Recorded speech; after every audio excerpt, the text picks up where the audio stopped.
Hello and a very warm welcome to this video. Thank you very much indeed for clicking on it.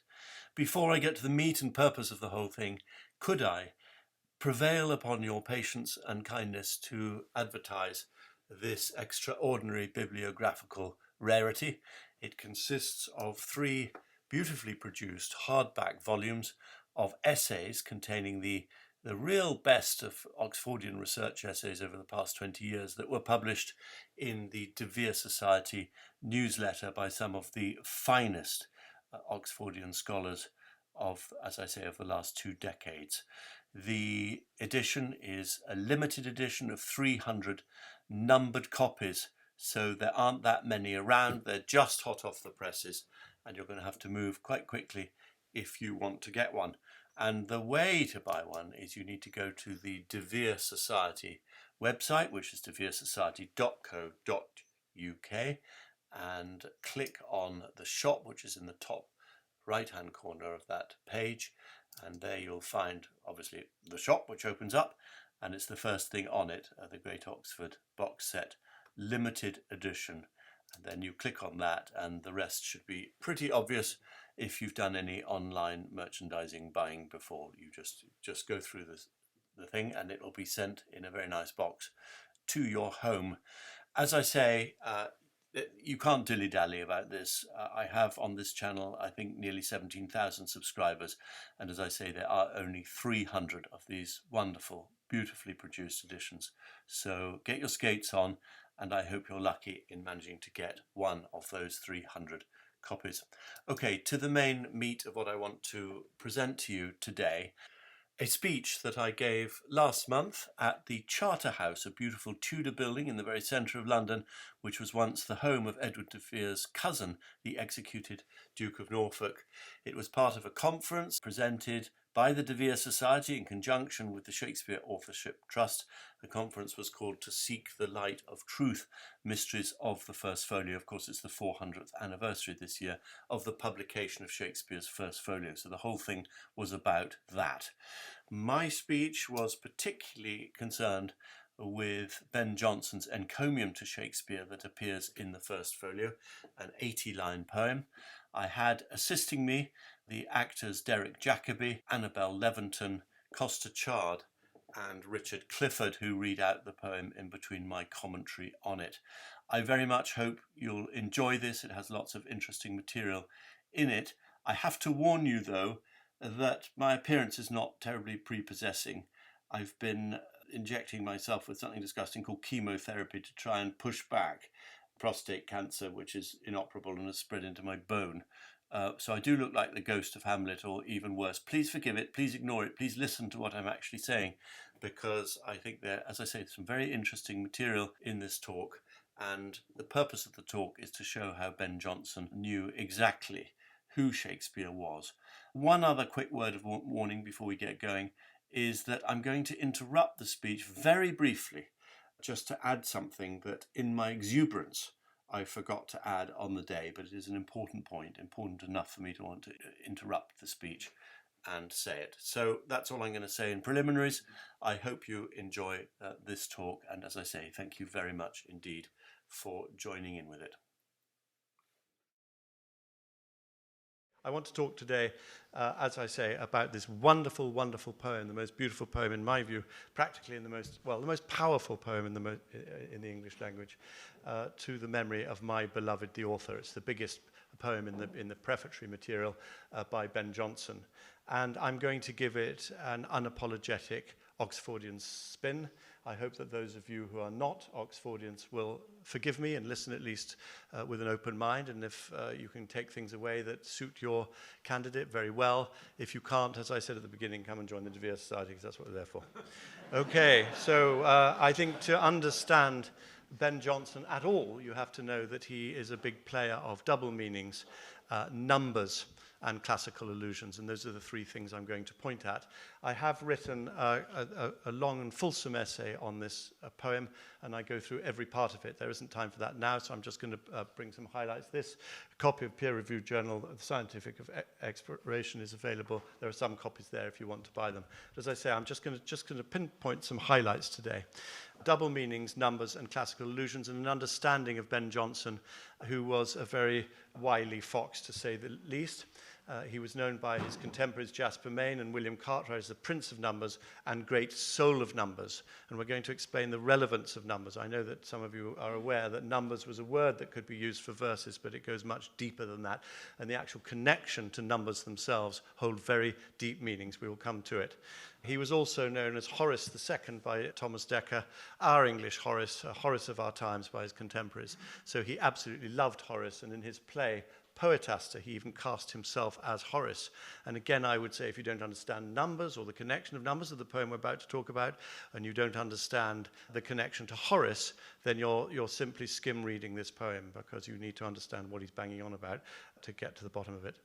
People were quite rude, actually, about Ben Jonson's panegyric, but mainly later. I think Dryden called it an insolent sparing and invidious panegyric. And Edmund Malone, the great Shakespeare scholar, called it a clumsy sarcasm, and many malevolent reflections were contained in it. They didn't understand it because they weren't concentrating, as we are all doing here, and they weren't part of the elite brain crew who actually understand what Jonson's banging on about, and they didn't understand his double meanings. They didn't understand his numbers and his allusions to Horace. That's what we're going to look at now. This man I'm looking at now, that's a picture of Jonson, made between 1623, 24 to 26. It's got verses underneath it by Abraham Holland. So it was shortly after the first folio came out. And Holland writes here, there's Holland's name comes up. It's in Latin, but I translate it. Behold the image of Jonson, sacred high priest of the divine inspiration of the muses, recent vindicator of buried genius. This just comes out a few years after the first folio. Now you can translate vindex as vindicator or indeed as defender, but either way it seems very obvious that he is talking about Jonson's poem to Shakespeare, and Abraham Holland was a very close friend of Jonson, so he knew what was going on. And I'm going to finish this talk with another very, very fascinating thing that Abraham Holland said, which I don't think people know about. This is the front page of Jonson's works, published in 1616, and it's called The Works of Benjamin Jonson. And a lot of people scoffed at that and said that he was pushing beyond himself, because if you read the Epistle of James in the New Testament, works are supposed to be expressions of faith. And Jonson was just calling his plays and his epigrams works, which was considered extremely arrogant and naughty. But arrogance is one of the key aspects of Jonson. And in fact, if you look a little bit lower down, he quotes from Horace, his favorite poet again. I do not labor for the crowd to admire me. I am content with a few readers. As a matter of fact, Jonson has changed that quotation, because that is a quotation indeed from Horace, but he's speaking to a man called Lucius, in which Horace says, do not labor for the crowd to admire you. Be content with a few readers. Jonson has changed that to I do not labor. So he's making it very clear that he's not having any truck with anyone who's too stupid to understand his clever lines. You turn the pages, a few pages, and you get his great friend John Selden, who writes in the same book, let Palamon write his songs for the crowds in the street. You like to delight the ears of the learned, those of the few. So this is the message that's coming out about this intellectual arrogance, as I call it. Jonson's great friend, another of his great friends, was Henry Reynolds, and these shows this group of people at the time were sharing this view. Henry Reynolds writes in 1632, so that's just 9 years after the first folio, high and mystical matters should by riddles and enigmatical knots be kept inviolate from the profane multitude. This idea of profane multitude, Jonson himself talks of the sluggish, gaping auditor. These are people who don't understand what he's saying in his poems. And in that one particularly, he's talking about Stratfordianists, the ignoramus crew, the multitude whose judgments are illiterate and rude. So you see the great snobbery of people who don't understand. I can come back to his friend Reynolds here, because we're going to talk about numbers. And I know that some of you in this audience are probably going to sigh and want to leave the room and go and have a bun, rather than listen to me talking about numbers, because yes, we're on the edges of the sort of cryptological area here, but it is very, very important. Here is Jonson's friend talking about numbers. Verses remain lost to us that read and understand them not, for want merely of knowledge of that art of numbers that should unlock and explain mystical meanings to us. He's making it absolutely clear there, Reynolds, that if you don't understand numbers in some of these highly intellectual plays and what their significance and their meanings, you're simply going to miss half the meaning. I've put a picture of the cover of a book published in, I think, 1970 by Alistair Fowler. Brilliant book. He's a Stratfordianist, but never mind. And it's called Triumphal Forms, and he's one of the only really good studies I know, and a very good introductory study of how numbers work in poetry. And he gives lots and lots of examples of poets at this time who choose the exact numbers of stanzas to their poets, the exact numbers of lines, the numbers of lines that you're going to put into your headings, the number of feet, that's the metrical feet, which all have inner significance. I mean, for instance, George Chapman writes a poem called Hymn to Our Saviour on the Cross, and it has 300 lines. It has 300 lines precisely because that is the isopeptic, would you say?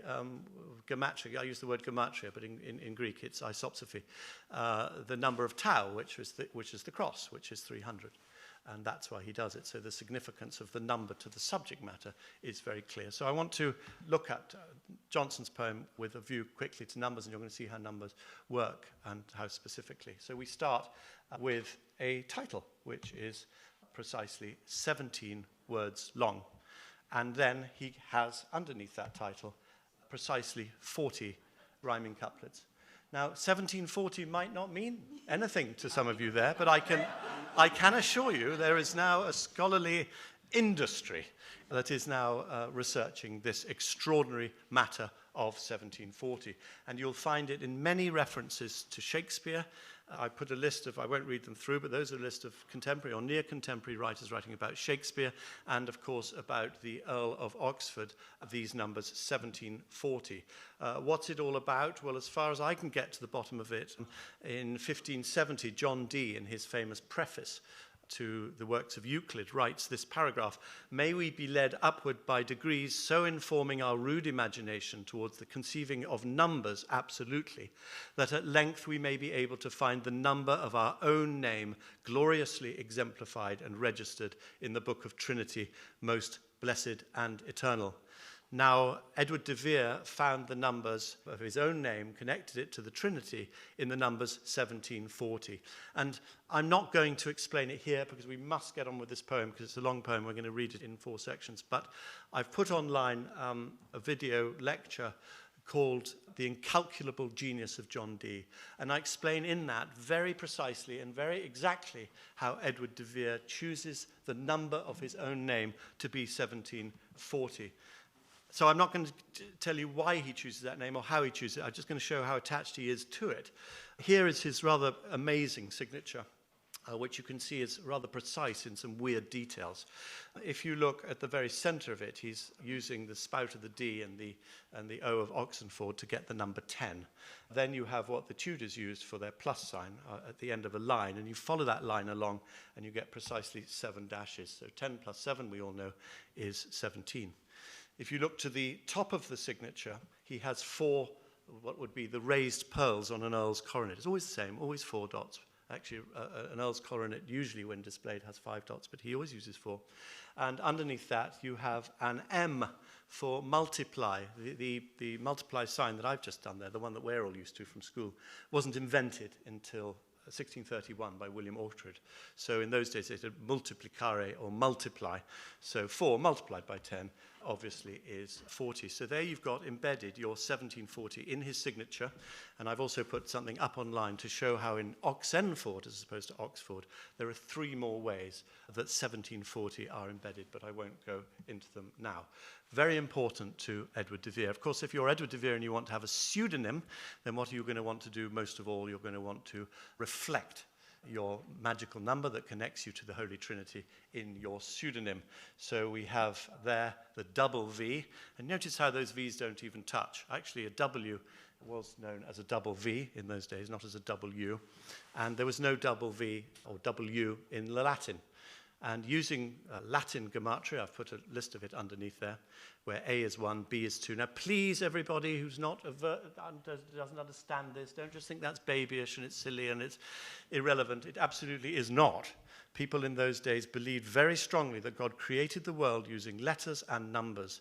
And if you want to understand God and get close to God, then you must understand the number of all things. And that means the letters of all things. So double V is 2 20s, which is obviously 40, and then Illiam Shakespeare, which is, yes, you've guessed it, 17 letters. So he's reflected the number of his name in that William Shakespeare. And of course, he's been more than that. He's been even cleverer, because Ilium is Troy, as we all know. And it was at Troy where the patron goddess of plays, Pallas, Minerva to the Latins, where she shook her spear to enable Achilles to slay Hector.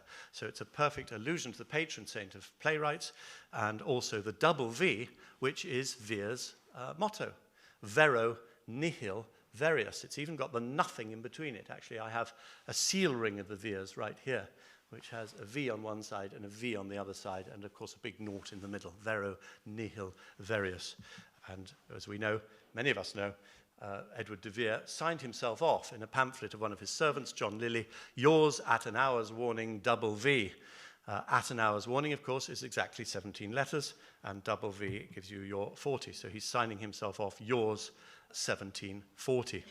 And he does this all the time. And talking of the first folio, of course, in the first folio, the last speech of Hamlet, "Oh, I die, Horatio." And at the very end of that last speech, the rest is silence, dot, that's 17 characters, oh, oh, oh, oh, dies. That's 4 O's, dies. 1740 dies. He's telling you that he is Hamlet, and as Oxfordians know perfectly well, it's very autobiographical Hamlet. This whole thing comes to a sort of head, really, in 1740 with the monument at Westminster Abbey. As you can see in this old picture of it, it used to have 17 spears sitting in front of it, and Shakespeare standing, making the sign of a great big 4 and crossing his legs for the 10 of the X. So you've got 1740 on a monument that was put up in 1740. And then, of course, he's pointing to this famous thing, the cloud-cut towers. As everybody knows, that line shouldn't be there. It comes later in the speech. He's taken out the E of towers in order to have 17 letters across the top, and then the 4 T's coming down the bottom there, 1740. And before you say I'm just being silly, and that's a silly pun, this goes back certainly to the 1580s when John Dee, in his discussions with the Archangel Michael, discusses the connection of the number 40 with 4T, the 4 letters, so it has a long history of that. I want to get off this subject and get onto this poem as fast as I can. So just quickly, this is the first time we ever hear the name William Shakespeare in a literary context. As all of you know, it is the dedication to Venus and Adonis. If you look at it there, you can see that it's a great big block of italicized writing, basically, surrounded by 2 items. One is a highly decorated capital R. If you look down at the bottom, R is the 17th letter of the Latin gematria. And then you have at the end, your honours in all duty, comma, William Shakespeare, which is precisely 40 characters. So you've got 1740. And on we could go, but I must get on with the poem, but I'm trying to stress with you the importance of numbers. Now, you can read this as you like. You can take it or leave it. It doesn't matter to me, really. But there, of course, you've got your R double V. That's 1740, just underneath the author. And as I've just explained to you, you've got the double V, Illiam Shakespeare. That's your 4017 reflected underneath the word author. That last line also has 17 characters into it. If you take this extraordinarily large, bold the author and take the capital letters of that and do the gematria values on that, it comes to 98. 98 is 9 plus 8, which is 17. And then below it, Master William Shakespeare, and what he has left us, well, yeah, you don't have to count them, but I'll just tell you that is exactly 40 letters. So you've got your 1740 there as well. Okay, but what I want to talk about, another aspect of this title is... all right, well, we've got to get on. But we've got to get on with the poem. We've got to get on with the poem. I'm still stuck on the title, so I haven't got very far, and I'm very sorry. I did in a recent debate, some of you may have been there, in the Middle Temple, I discussed how the fact that the author in this title is written much, much bigger than the word William Shakespeare, as though what he's really trying to remember is the author and that Shakespeare isn't the proper name. If you look at the A of author and compare it, for instance, to the A of William Shakespeare beneath it, it's almost double the size. Why didn't he write to the memory of my beloved William Shakespeare, nice big letters, and what he has left to me? What is the point of interspersing with the author, really, really big, unless he's trying to separate the author from the name William Shakespeare? And that's what we're going to look at in the opening now of this poem. So I'm going to call on Sir Derek to read these opening lines. All I'll say preliminary to them is, you can see I've pointed out line 17. Here we go again. I therefore will begin. So he's not even going to begin the poem until line 17. So what therefore is he doing with the first 16 lines? Well, the first 16 lines, now we're back to Horace, is called a recusatio, or a refusal. Now, Horace was famous for his refusals. The most famous of his refusals was his refusal to do what the Emperor Augustus asked him. Augustus was furious with Horace and said, "Why don't you write about me as a familiar friend, as a real man, not just as this icon who is emperor? Why don't you do that?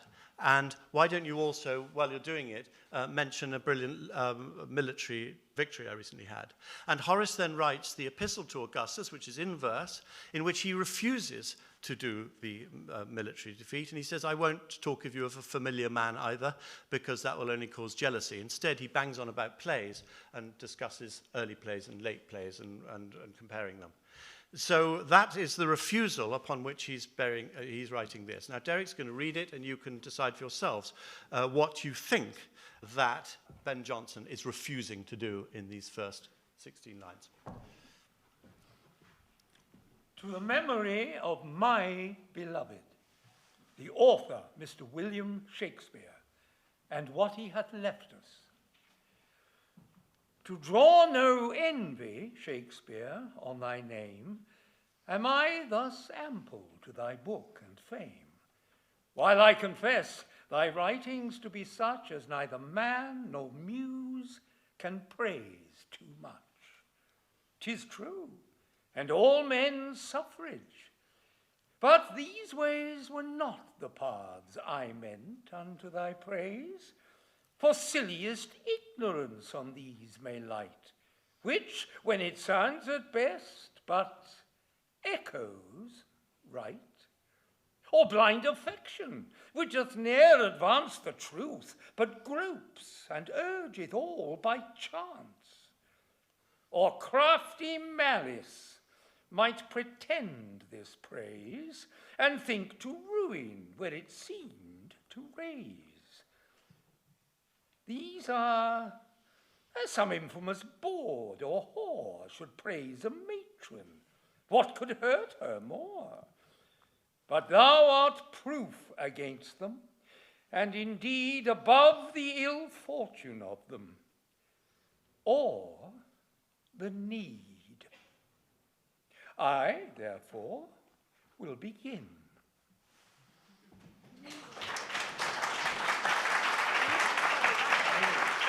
Thank you, Derek, very much. And for those who don't know, Derek is the honourable patron of the De Vere Society, and we're very, very proud to have him as that. And long may he live and thrive.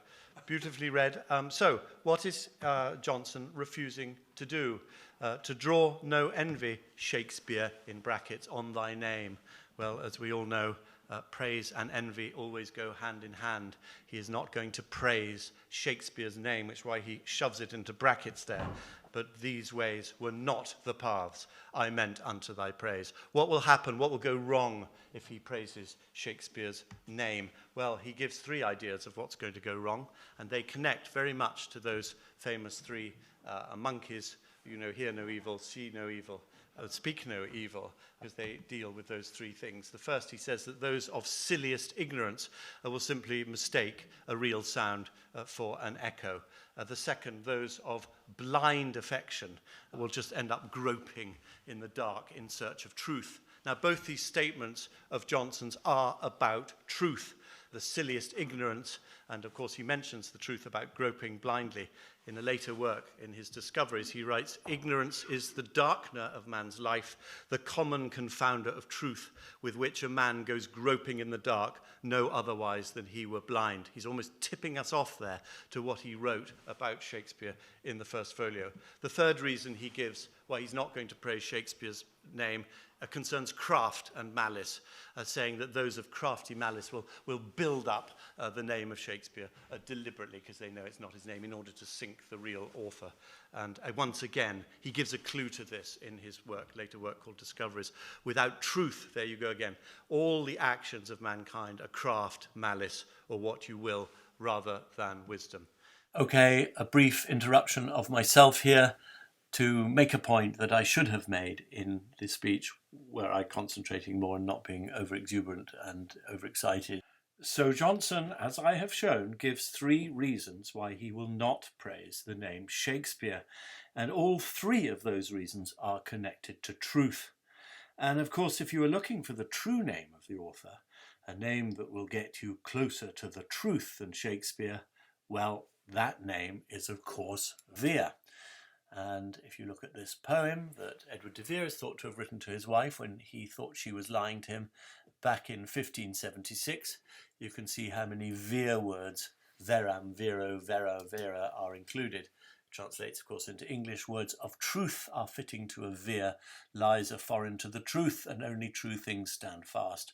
All else is fluctuating and comes to an end. Therefore, since thou, a Vere, art wife and mother of a Vere daughter, and seeing that thou mayst with good hope look forward to being mother of an heir of the Veres, may thy mind always glow with love of truth, and may thy true motto be ever lover of the truth, etc., etc., etc. Anthony Mundy, writing in Mirror of Mutability in 1579, you can see how he's addressing the Earl of Oxford, and particularly talking of his motto, vero nihil verius, which means both nothing truer than truth and nothing truer than Vere, showing that truth and Vere are essentially the same word. And you can see how he peppers his poem with points about repelling falsehood, truth, truth, truth, truth, mentioned many times there.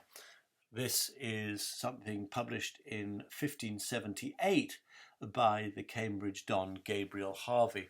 Again, it is addressed to the Earl of Oxford. You can see vero nihil verius on the left, and you can see how many words, once again, Vere words, are there talking about truth, but obviously connecting the word truth to Vere.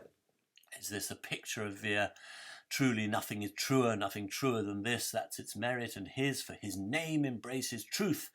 And on and on and on he goes, writing really quite a lot of tosh. But that's not my point. My point is that everybody at the time knew of the connection between the name Vere and truth, which still exists today in the words verily, very, veracious, etc., etc. So what I am arguing here is that while Ben Jonson is saying, do not praise the name Shakespeare, and giving all the reasons for it which are connected with truth, he is, of course, giving a massive hint that the name you really should be looking for is Vere. Okay, back to my speech. He ends up with this rather strange remark, comparing it to a matron, which is a married wife, to a whore. And again, he's taking this from Horace, Epistle to Lollius. As a matron and whore differ in temper and tone, so will the friend be distinct from the faithless flatterer. So keep reading the Horace and we'll understand more. I therefore will begin, as we said, that starts on line 17. And so I am going to call upon Annabel to read lines 17 to 40. Now, before you say to me, you've just pulled out 1740. You've just got 1740 to prove a point. No, I'm sorry, I haven't. He said, I will begin, so that obviously starts a new section. And then he talks directly to my Shakespeare. This is obviously his version of Shakespeare that isn't the silly version that's governed by blind affection, crafty malice, and deaf ears. So it's my Shakespeare. And he goes on addressing my Shakespeare in the thee, thy form until the end of line 40. And then, as we're going to see, he changes his address to Britain. He starts the next section of 40 lines. So lines 17 to 40, you can see that he's using 1740, not only just for his title, he's using it to structure the way he's going to write this poem.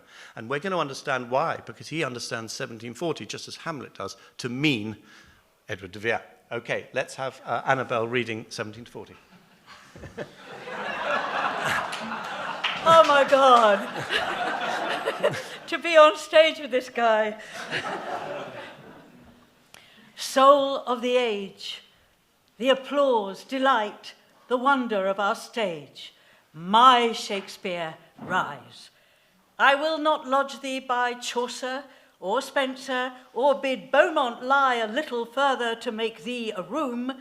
Thou art a monument without a tomb, and art alive still while thy book doth live, and we have wits to read and praise to give.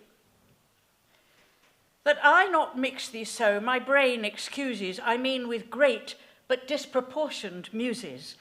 For if I thought my judgment were of years, I should commit thee surely with thy peers, and tell how far thou didst our Lily outshine, or sporting Kid, or Marlowe's mighty line. And though thou hadst small Latin and less Greek, from thence to honour thee I would not seek for names, but call forth thundering Aeschylus, Euripides, and Sophocles to us, Peculius, Accius, him of Cordova dead, to life again, to hear thy buskin tread and shake a stage. Or, you might have to explain this, when thy socks were on, leave thee alone for the comparison of all that insolent Greece or haughty Rome sent forth, or since did from their ashes come. Thank you. Thank you. I would love to explain all of these lines, which I feel confident I can do, but we don't have time. I'm just literally picking out some points which I think are fun and worthy, and some points which you will know about and some which you won't. I can gloss this in 5 seconds. Thou art a monument without a tomb. I mean, this is a very interesting point that Ben Jonson's making, that there is no tomb for William Shakespeare. And he's going to come back to that at the end of the poem. Some of you might not have noticed that allusion. But I just put it here because, of course, if you're a Stratfordianist, you think he does have a tomb and that it's up in Stratford-upon-Avon and it says, don't lift this and don't look under it and don't have anything to do with it. But anyway, it's just curious that he says that. He must have known whether there was a tomb or not, and he says there isn't one. So there we have it. Then we come to this little bit about Lily and Kid.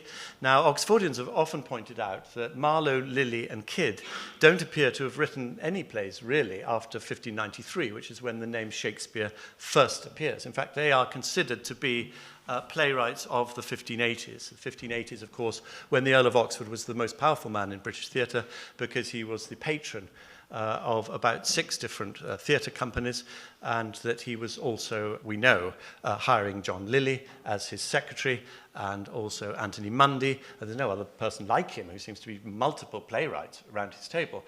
And my argument very strongly is that he was also the patron of Kyd and Marlowe. So when people ask me whether I'm a Marlovian, I say I do think that Marlowe had a hand in it, and I've put some very strong evidence online to show that Marlowe was indeed working up to 1591, when Oxford went bust and all of those poor playwrights got kicked out of St. Peter's Hill, where he had his scriptorium, and Marlowe went off and started forging coins in the Netherlands, and another one went off, was it Lodge, who went off with Captain Cavendish and sailed around the world, and Green was all very poor and everyone fell to pieces. And that was the end of the scriptorium in 1591 when Oxford went bust. There are some key little words in here.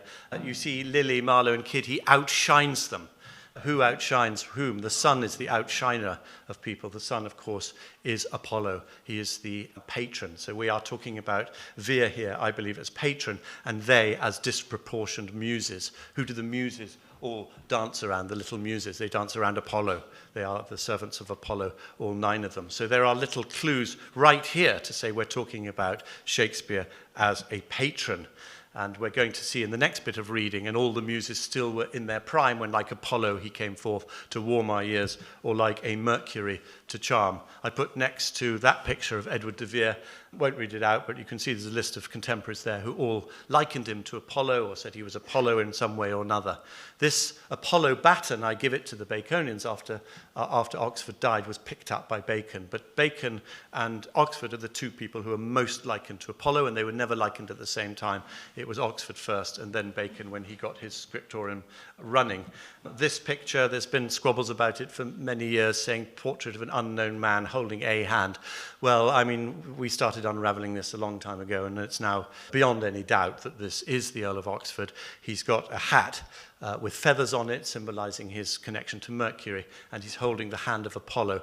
There was a very good book about it written by a Stratfordianist called Leslie Hodson, Shakespeare by Hilliard, and he argued brilliantly that this was Shakespeare. He didn't, of course, understand that Hilliard didn't go around painting merchants from the Midlands, but he painted courtiers. And you only have to look carefully at this. If there are some Baconians among you, I'm sure you'll see in that square how 1740 can be easily encrypted from that. But I will move on. I know we can get bogged down with 1740.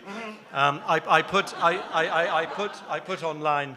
I thought an interesting, and I do urge you to go and look at it if you're curious. I put online a whole lecture, which is called Was Christopher Marlowe Shakespeare's Servant?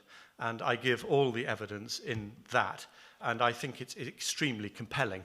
Marlowe, of course, was a very poor scholar, and of course he would have gone straight to the Earl of Oxford for help if he wanted to get involved in playwriting. As Robert Greene writes of Oxford, he was a favourer and fosterer of learning to whom all scholars flock. And as Thomas Nash said, all poor scholars acknowledge him as their patron, providitor, and supporter, for there cannot be a threadbare cloak sooner peep forth, but he straight presses it to be an outbrother of his bounty. So he was the go-to place for poor scholar playwrights to go to. There's a famous letter by Thomas Kidd saying that he worked together in a room with Christopher Marlowe for a lord writing plays. And people are so scared of the Earl of Oxford that even in their analysis of this, they don't even mention him, which is absolutely bonkers, considering he was the most involved in plays of anyone at that stage. And they say, oh no, he's talking about Pembroke, or he's talking about Lord Strange. But in fact, if they read what Kidd said properly, never could my lord endure Marlowe's name or sight when he had learned of his conditions. He learnt that he was an atheist, and he was part of the crew. I'm absolutely certain he was chucked out with Nash in 1591 from Oxford's rooms in Peters Hill. And obviously from that statement, if we're going to believe it, Oxford would not have associated his name with Marlowe thereafter. So he could not be Pembroke, because we have Marlowe's name on the quarto with the Pembroke's men, and he couldn't have been Strange, whose name is also associated with Marlowe after that date. Okay, hope you don't think I'm rushing too much. I'm going to do very quickly on the question of small Latin and less Greek. We know what the Stratfordians have to say about this, and it's obviously potty, because anyone who's read Shakespeare knows that he's learned, and he sets a whole play of Plautus in the Menechmi, etc., etc. However, where it connects very, very strongly to Oxford, this line, is that Oxford was at the forefront of a movement, of anti-scholastic movement, to get Latin and Greek out of the English language, to get rid of inkhorn words and to get rid of this ridiculous pedantism that insisted that if you're going to write poems and things, you've got to lean on the grammatical pedantry of a 5th century person called Priscian. And in Europe, the movement was headed by a man called Ramus, Pietro Ramus, who was also an anti-scholastic. The whole idea of getting rid of the unities of Aristophanes, for instance, which is something we know Shakespeare did, was very, very key to all of Oxford's thinking, and that's what he stood for. Now, I've written an article called That Famous Persecutor of Priscian, Oxford, Shakespeare, and the Repurification of English. That has a lot of the details in it. Out there is a very, very, very, very, very splendid and beautiful set. It's expensive. It's £90, a limited edition of 300 copies. This article is reproduced in there if you want to read it. And obviously, I don't have time much to go over it here. I'll just say that Nash was the one who called Oxford the famous persecutor of Priscian, and talked about his wonted Chaucerisms. What Oxford was doing was mining Chaucer, Lydgate, all those old writers to get English words back into the English language, where previously there'd been a sort of pointless reliance on Latin and Greek in the classics. And so Nash, addressing Oxford, says, "May Chaucer be new scoured against the day of battle, and Terence come but in now and then with a snuff of a sentence." So let's keep Terence out of this. Of course, Oxford got very mocked for his reliance on Chaucer, and mocked particularly by Gabriel Harvey, who sneers, "Stout, lout, plain swain, quotha lording." He's talking about Oxford using Chaucerian words in his famous libel against Oxford of 1582. Nash, again, this is a quote, "By his pen, Oxford achieved high fame as the first in our language that re-purified poetry from art's pedantism and instructed it to speak courtly." So that's what Ben Jonson's going on about. Jonson didn't approve, by the way, of this idea of having Chaucerisms in. He didn't like it, and he was rude about it elsewhere. But he realizes what Oxford was doing. So what he's really talking about is not the person being bad at Latin and Greek. He's talking about the works. And what he's saying is, although you had only a little bit of Latin and Greek stuff in your works, still I'm happy to show you off to sum up these names from the past. Okay, I've got to go faster, I can tell that, so we're going to move on. This is the next section, and as I said, it starts a new section. And we know it's a new section because he's now addressing Britain. "Triumph, my Britain, thou hast one to show." So we're going now into the last 40 lines, of course, of the poem. And he is addressing Britain, but you will notice that he changes address on the 17th line of this page. "Thy art, my gentle Shakespeare." So every time he gets back to my Shakespeare, he does that little 1740 trick. And interestingly enough, this line appears 40 lines on from where he started, saying, "Soul of the age, my Shakespeare rise." So he moves 40 lines on, 17 lines down, and he changes his address now back to Shakespeare.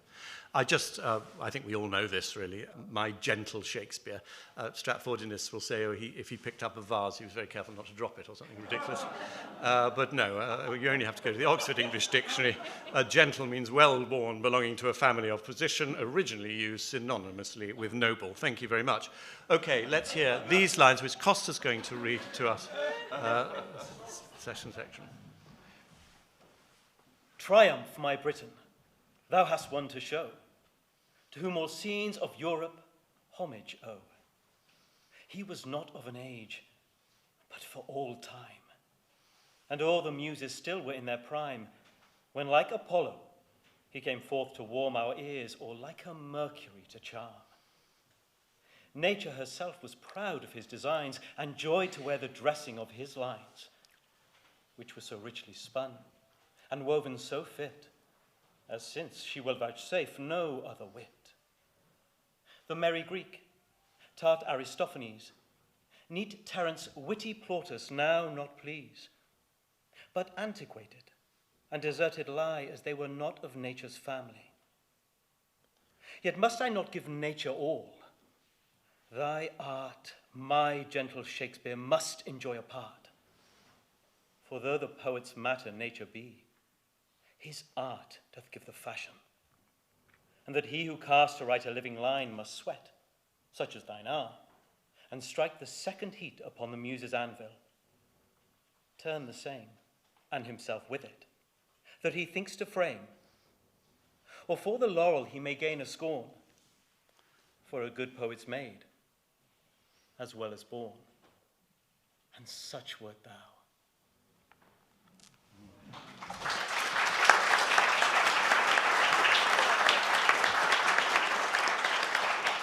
Thank you, Costa. I will try and gloss this quite smoothly and quickly and tell you why it applies especially to Edward de Vere.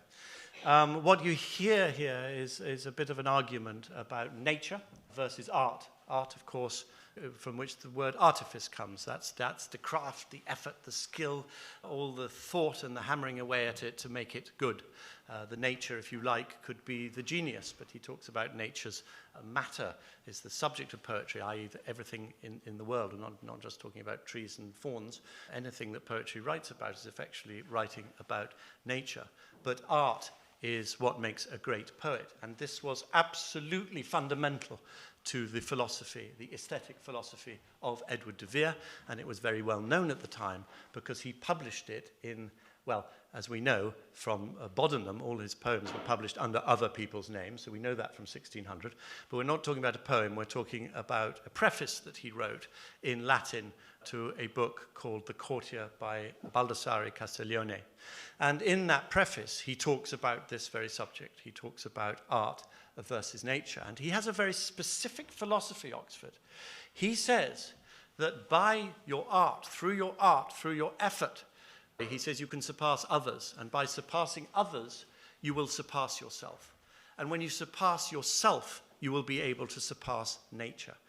And that is what he says, and that's picked up by Gabriel Harvey, who says, oh, that's a very clever thing you said there, Oxford. And I predict the same of you, he says, in 1578. He says, you have surpassed others, you will surpass yourself, and you will now surpass nature. And he puts it, Gabriel Harvey, in very much that way that Ben Jonson puts it here. He's talking about a cloak, a clothing. You'll clothe nature. You see this extended metaphor that we've just heard of talking about Shakespeare's lines, sort of the clothes on nature. So that is where I think he's getting it from. Now, he talks about nature, and then he gives the counter-argument. This is the Oxfordian counter-argument. Where does he give it? He gives it on line 57. What's the relevance of line 57? Well, it's 17 plus 40, isn't it? Now, if you take where Costa started reading Triumph My Britain and go down 17 lines, you come to line 57, 1740. Now we've got Edward de Vere's point about art. Edward de Vere wrote in 1571, although nature herself has made nothing perfect in every detail, yet the fashion or manners of men exceed in dignity that with which nature has endowed them. And Jonson in this poem says, his art doth give the fashion, that the race of his mind and manners brightly shines through his well-turned, true-filed lines. So you can see what he is alluding to there. This went into about 7 editions, Edward de Vere's preface to Castiglione, so it was very well known by all intellectuals who understood what this whole argument about art and nature was and how Edward de Vere was at the forefront of talking about it. Okay, I think we can move on. I don't know why I did that, just to bait people. Okay, take it off again. Oh, that's about Apollo and Mercury. I think we've dealt with that. Right, we're coming to the last section now, so I hope your tummies aren't too much rumbling. And I've got some interesting things to say, so I'll try and do it speedily, but so it doesn't lose its import. I think shall we just go straight into the reading of this? We're going to have Richard Clifford's very kindly going to read it for us. And this is the last 17 lines, if you count, so I'm prepared to let you say I'm cheating here. But if you count Ben Jonson at the bottom, then we are talking about the last 17 lines here. So let's have them. Look how the Father's face lives in his issue. Even so, the race of Shakespeare's mind and manners brightly shines in his well-turned and true-filed lines, in each of which he seems to shake a lance, as brandished at the eyes of ignorance. Sweet swan of Avon, what a sight it were to see thee in our waters yet appear, and make those flights upon the banks of Thames that did so take Eliza and our James. But stay, I see thee in the hemisphere advanced, and make a constellation there. Shine forth, thou star of poets, and with rage or influence chide or cheer the drooping stage, which since thy flight from hence hath mourned like night and despair's day, but for thy volume's light. Ben Jonson.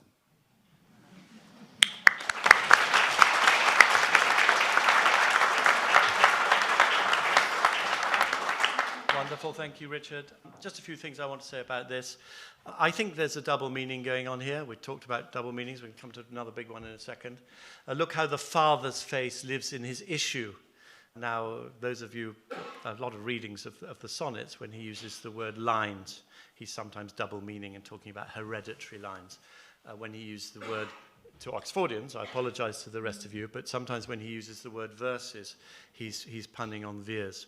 So veers and lines are hereditary lines. And when Jonson comes in here talking about the Father's face lives in his issue, he does seem to be talking not just about these wonderful lines that Shakespeare wrote, but about the issue. And he talks about the true-filed lines, in each of which he seems to shake a lance, and how well-turned they are. Well, the dedicatee, as we all know, to the first folio is Philip Lord Montgomery, who married Shakespeare's daughter. He married Edward de Vere's daughter, and you can see her there looking rather glum. And the reason she's looking glum is because she's dead. She's a ghost, and she was wheeled into this wonderful portrait by Van Dyck, and you can see all her children there looking towards the ghost, and the father trying to say, don't worry about your mother's ghost, move on to his heir. You're about to marry this young lady. But if you look carefully at what's going on, they're all deeply aware of the mother's death. So that's Edward de Vere's youngest daughter, who Oxfordians see rather as the Cordelia in the King Lear story. So that I think there's a double meaning possibly going on here, that he's tipping his cap, Jonson, to the dedicatee of the first folio, who was Philip Montgomery, to say how wonderful his children and his true filed lines and the father's face, and how wonderful the literal heirs of the body of Shakespeare are. Now we come to this. I think everybody knows the answer to Sweet Swan of Avon, so I don't really have to spend much time on it. I first published on this in 2014 in the Oxfordian, and I was delighted to see that people even like Stanley Wells, who never wants to read anything, they all know about it now, and it's really upsetting for them. But we all know what it is. We're talking about the Sweet Swan of Avon. We're talking about something on the banks of the Thames where Eliza and James went and listened to the Shakespeare plays. We know they never went to a public theatre, and what I discovered back in 2014 was Avon was another word for Hampton Court. We don't have poor old Shakespeare Stratford anywhere near Hampton Court as far as we know, but obviously Oxford was in and out of the place the whole time.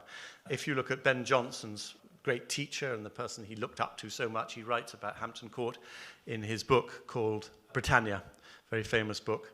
And he talks about the river, the Thames, that runneth hard by Hampton Court, a royal palace of the kings.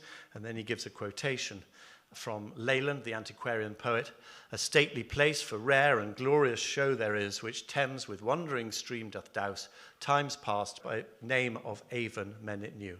So it was known as Avon, and I've written an article about it that I think is reprinted in volume 3 of those Oxfordians, and I give lots and lots of citations of people who fully understand that Avon was a name for Hampton Court. Sweet Swan of Avon, therefore, is talking about a courtier poet, particularly connected with Hampton Court, where King James and Eliza loved to watch plays. Okay, now I'm taking you to the last lines, and I think this is a really, really interesting thing.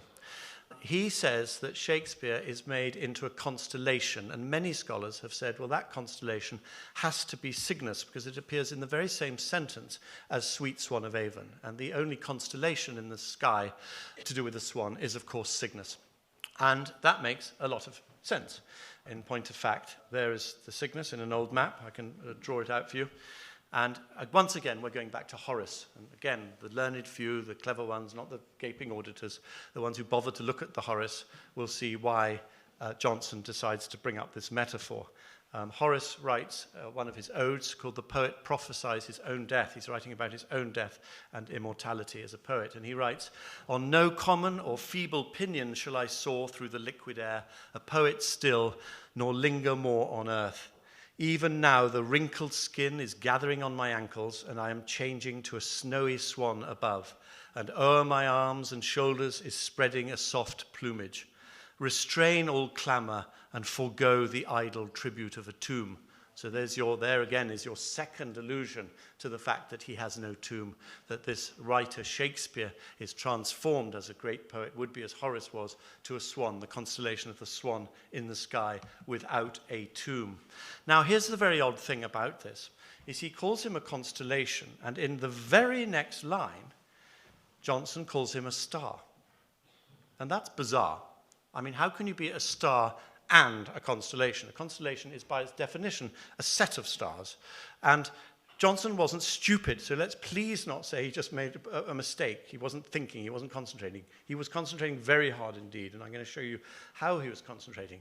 But what I want to do here is to say to ourselves, if it's so easy to recognize what constellation he's talking about, it's Cygnus, can we not identify the exact star that he's talking about, and what connection that star might have to Cygnus?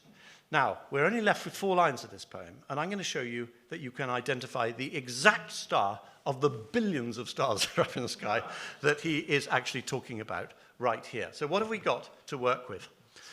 With rage or influence, chide or cheer the drooping stage. Now, we all know that the stage is a metaphor for the world.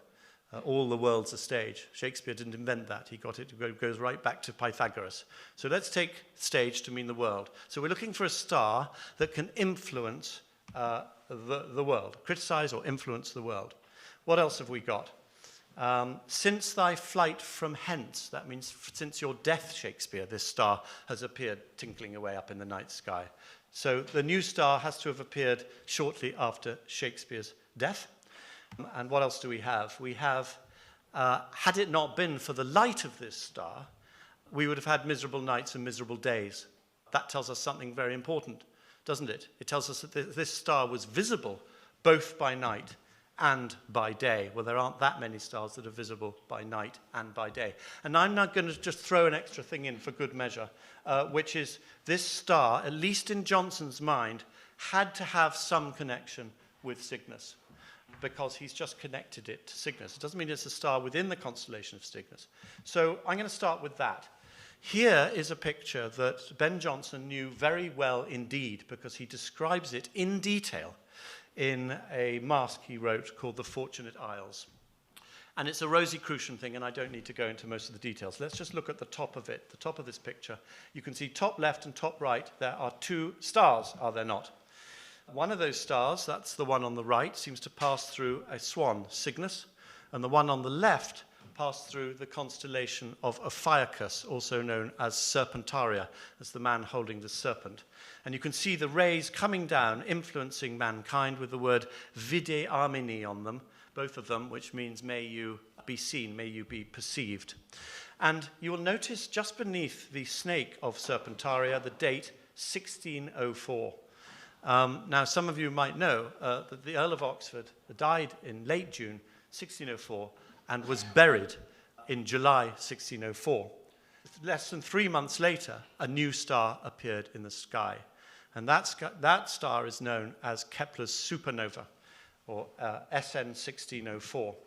People wrote about it. It was a huge issue at the time, massive, massive issue. Galileo wrote about it. Kepler wrote this book about it called called De Stella Nova, which means of the new star in the foot of Serpentaria, and he linked it with a star that had appeared in the night sky earlier in 1574, the star in Cygnus. And these two stars were meant to influence mankind. And here is it. I've done a very, very bad effort to try and draw the constellation of Serpentaria. There it is in the foot, Kepler's supernova, in the foot of Serpentaria. Now, what did Kepler write about this supernova that suddenly appeared in October? He wrote, it first appeared, so Kepler observed it at the time, where he was in Bavaria or somewhere, and wrote this book about it. He said it first appeared on the 8th of 9th of October 1604, was brighter at its peak than any other star in the night sky, and was visible both by night and by day over 3 weeks. It then disappeared, and we'll come to this at the very end of what I've got to say today. It came by no accident, this is Kepler's words, it came by no accident but by God's purpose, using his rules of astrology to exhort humans who are dependent on him and to inform them of his opinions. So let us just go back quickly to that checked thing. We're looking for a star that was said to criticize and influence in the world, yes, by no less than Kepler. A star that first appeared after Shakespeare's death. Now, if you're a Stratfordianist, Shakespeare died in 1616. No new star appeared in the night sky between 1616 and 1623 in time for Jonson to have written this poem. In fact, there was no new star in the night sky visible to the human eye until 1987. So the last star that appeared in the night sky was the Kepler supernova of October 1604, 3 months after Edward de Vere was buried. So yes, tick that one, nice. A star that was visible both by night and day. Yes, for 3 weeks you could see it by night and day. And a star that in Jonson's mind had some connection to Cygnus. Now I would just rather conceitedly at that point put my tennis racket down and say game, set and match. But I just want to do one very quick thing before I do the game, set and match, is to show you some contemporary corroboration of this. And as I said, I was going to come back to Abraham Holland, with whom I kicked off, because Abraham Holland, a few years after the first folio came out, and as I say, great friend of Ben Jonson's, he wrote an elegy on the death of Henry, Earl of Oxford, who was Edward de Vere's son, the 18th Earl of Oxford, who died in 1625, so just 2 years after the first folio came out. Now, sorry, there's your Abraham Holland, so we'll get straight to this point. There's a picture of Henry Vere. And here is the elegy. Not going to read it to you, don't worry. It's just a tiny bit of it I'm going to show to you because I think it's absolutely fascinating what is going on in here. So he starts off with a a title for the 18th Earl of Oxford, and yes, you've guessed it, it's 18 words long. Just as, in fact, Thomas Bedingfield, when he's doing a title to dedicate something to the 17th Earl of Oxford, uses 17 words to do it. So one is back to the query of why the hell Ben Jonson chose to have 17 words when he wanted to write to the memory of my beloved, the author. And the question I'm going to ask here is whether Abraham Holland was fully aware of what I've just told you about Kepler's supernova, and that he chose to follow his poem about the 18th Earl of Oxford to follow Jonson's poem about the supernova and Shakespeare and take it on from there with the 18th Earl of Oxford. That's what I'm going to look at very, very quickly. Now, you remember the star disappeared in the night sky. It went, it vanished, Kepler's supernova. Let's see how Abraham Holland begins this poem to the 18th Earl of Oxford. What star was wanting in the sky? What place to be supplied anew? What empty space that required Oxford? Was some light grown dim, some star decrepit, that suborned him to dark the earth by his departure? Ooh, that's odd. He's talking about a star that's disappeared that needs Oxford to replace it. Now, I've just given you my interpretation that Ben Jonson says that place, that was the Kepler supernova that then disappeared after 3 days.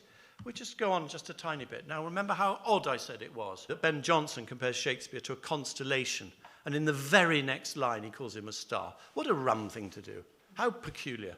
What's happening here? About the 18th Earl of Oxford, a brighter star, or like a new Orion. In 2 consecutive lines, he's a star, and then he's a constellation. Who's ever done that before, apart from Ben Jonson to Shakespeare? And now suddenly, to the 18th Earl of Oxford, he's an armed constellation. Look what Ben Jonson says about Oxford up here. He compares him to Pallas Athena. He seems to shake a lance as brandished at the eyes of ignorance. He's talking about the fully armed Pallas, Minerva, shaking a lance. What do we have here about the 18th of Oxford? Or like a new Orion doth he stand in crystal mail, that's in full armour, and a bright blade in his hand. And finally, and then I promise I'm out of here, talking about the 18th Earl of Oxford, he shines a better Mars, brighter star. Like a comet's rage strikes he amazement on the trembling age. Is this not an allusion to what Jonson says about Shakespeare? Shine forth thy star of poets, and with rage or influence chide or cheer the drooping stage. Thank you.